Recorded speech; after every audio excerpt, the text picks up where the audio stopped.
Hey folks, I'm going to tell you a story about a psychopath. Now, I told you one of my earlier stories about a psychopath that tormented me in middle school.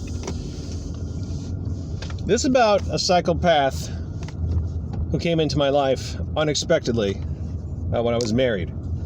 Now, when I was married, there was apparently stuff going on. I didn't know what was going on.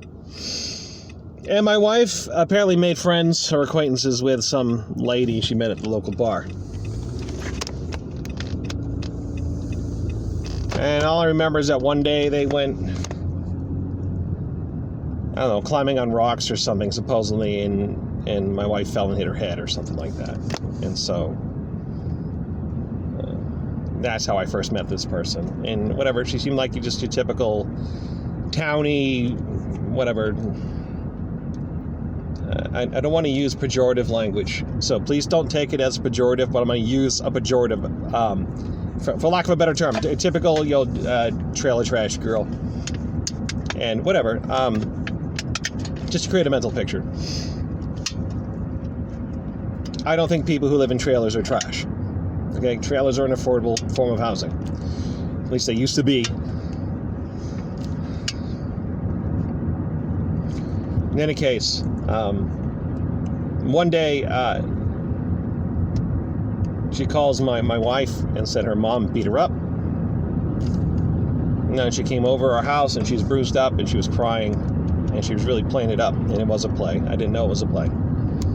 Their mom beat her up and kicked her out of the house. And at the time, she seemed like the victim. What I did not understand at the time, that amongst the criminally inclined, getting the shit kicked out of you is a pretty normal thing.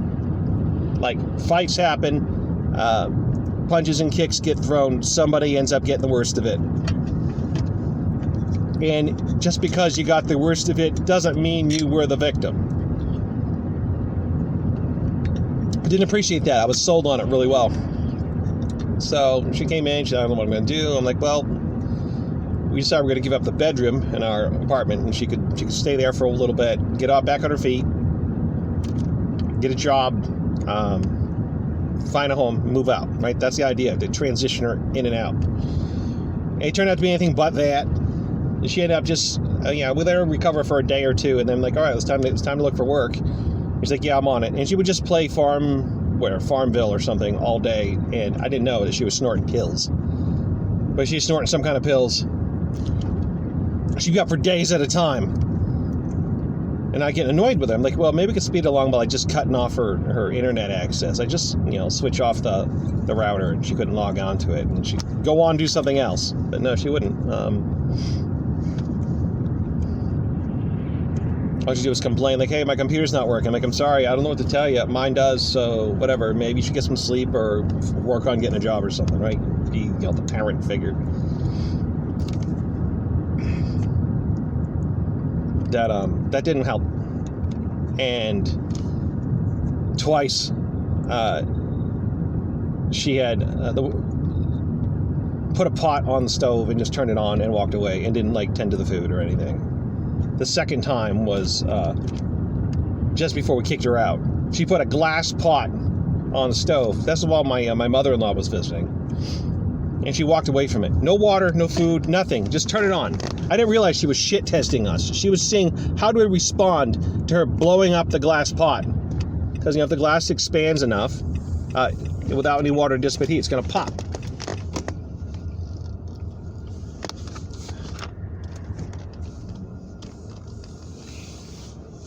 Now, I'm going to pump some gas here, and I'll finish my story. So, one thing I didn't appreciate at the time, that this person was a horrific kind of manipulator. And walk that line very carefully between victim and exploiter. So, this person was on cash assistance with the state. I don't know, due to a back injury or something like that. Small cash assistance and Medicaid. But she also had a couple small side gigs. Because she told us, I run a cleaning company. And when she moved in, she had like a crate full of like cleaning supplies. And apparently she had one gig that there was someone, I don't know who it was, someone who had a lot of money, employed multiple hired persons for like $5 an hour cash. And she'd go make money cleaning and whatever over there. I don't know who it was. Apparently, my wife went and did it one day and made a little bit of money doing whatever. And then she had some other gig that paid a little bit more. So I guess between the state cash assistance and these micro gigs, and they were micro gigs, she lived a pretty impoverished, but like she managed to pay for her basics. And no, we didn't charge her any rent. There was no rental fee.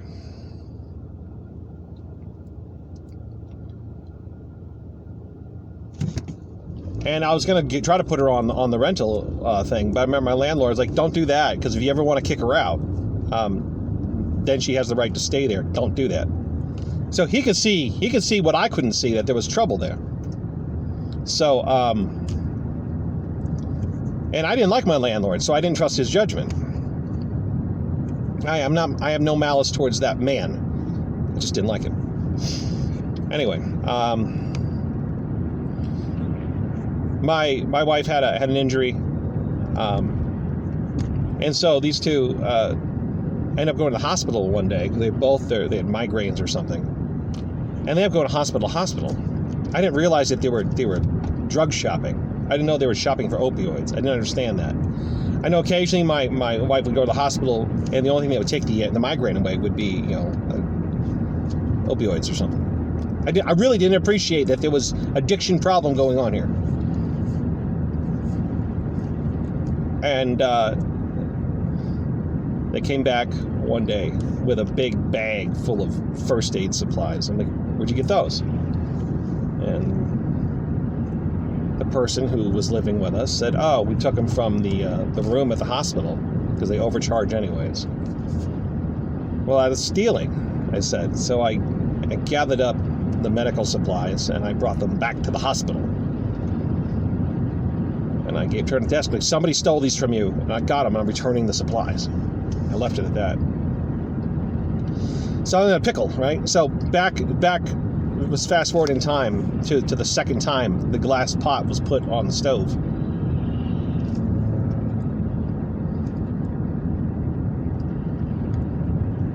And my mother-in-law was like, get rid of her. And it was just naive as fuck. I'm like, I can't believe things are going so badly. I thought I was doing a good thing. I didn't realize it could just go so horribly. So we ended up getting rid of her.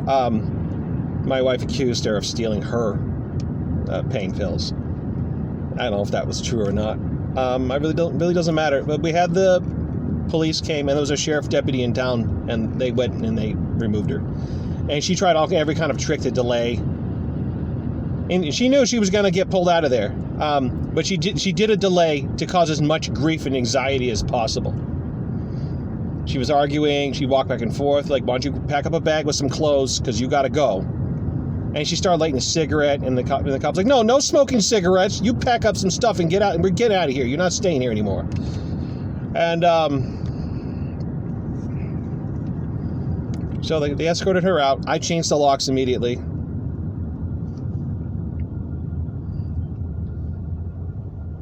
And then my wife got a restraining order against her, and we packed up her stuff respectfully. She was in trouble. We packed up her stuff. I spent days before work each day because I worked second shift, so I spent hours packing up all her shit. And she had a pellet gun, and I wrapped it up carefully, but then I wrapped it up with duct tape so she couldn't easily take it out and shoot somebody.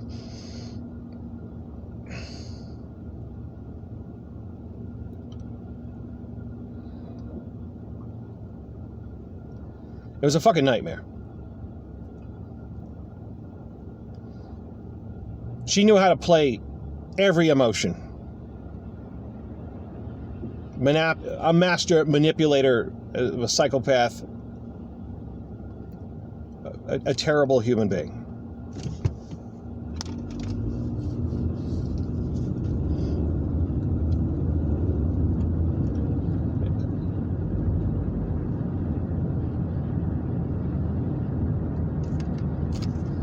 And the weird part was I was participating in a local church at the time, which is a whole nother story. But and I thought, okay, well, here's my chance to do right by somebody. You know, feed the hungry, clothe the naked, and, house the houseless, that sort of thing. And it turned out to be a fucking disaster, to the point where I had skipped church a couple of weeks. Well, I'm like, I didn't trust that this person was gonna fuck the house up if nobody was home.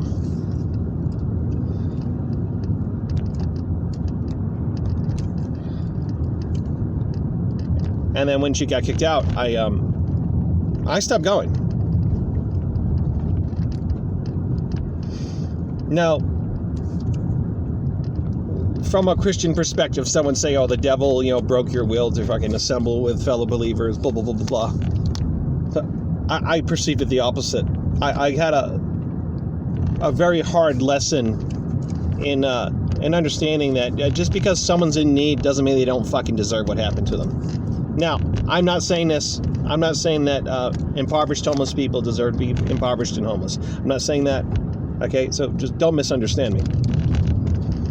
I'm saying that there are people who pull your heartstrings and play off of these tropes to manipulate you. She was the master manipulator of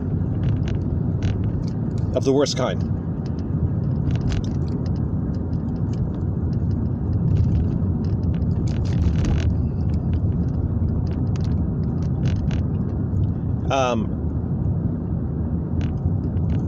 No, I didn't fuck her.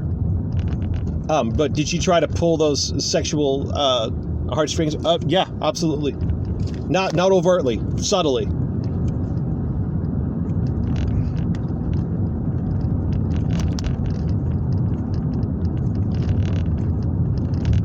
So I'm going to say in conclusion, because this story is getting a little bit long. I'll probably never, ever, ever take in a homeless person ever again. I was hurt too much. I have no malice towards the homeless. I don't mind giving to food banks and so on. No problem. I have no mind giving money if I have spare cash. Not that I have much spare cash, but if I have any spare cash and someone begging it, I don't mind giving it to them. And I'm not boasting about that, okay? I'm not virtuous and holy because I give $5 to a homeless person. I'm just saying, I don't mind doing that. But I'll never take in a homeless person ever again. I got burned. It was that bad. My naive, trusting, loving nature got abused to the worst possible extent, and I'm not gonna ever let that happen again. And if you're a kind-hearted person, you really you're just trying to love, all right? Love other people, to love your neighbor, to be a good person, to the best of your conscience. These psychopaths will target you. And I'm convinced it is less about what they can get from you and more about how much harm they can inflict on you and get away with it. Because nothing pleases them more than a good person being run down and destroyed.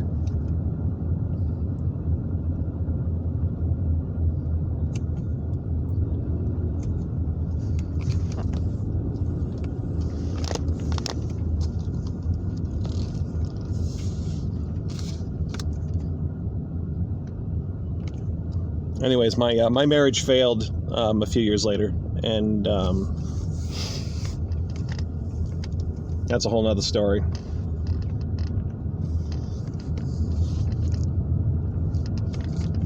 People really this isn't a woe is me story. It's a Steve learned a lesson story, a really fucking hard one. And only through intense introspection have I been able to extract the lesson. Because right then I didn't realize what hit me. All I know is that someone came and hurt me, and hurt my wife. At least I thought she did. And I couldn't make sense of it, but now I know. that person was evil.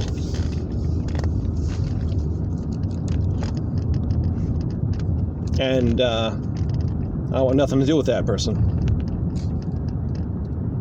That's all I gotta say. My name's Steve.